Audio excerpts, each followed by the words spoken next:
Experiencing issues with your T-Mobile school hotspot? Let's get it working. First, ensure it's charged and in an area with good T-Mobile coverage. If it's not connecting, restart the device. Next, check your data balance using the T-Mobile app.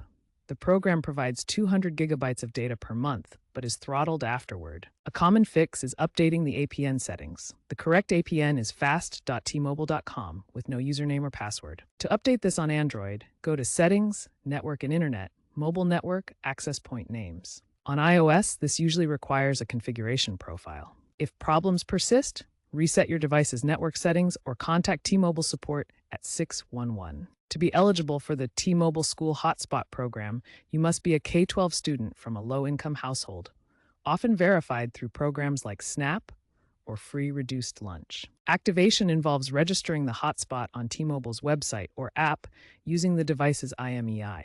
This process can take 24 to 48 hours. If your hotspot still isn't working after basic troubleshooting, consider these advanced steps. Ensure the device firmware is up to date.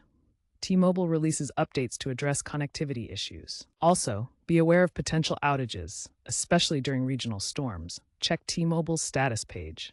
If using a hybrid hotspot router, ensure it's correctly configured for your home Wi-Fi.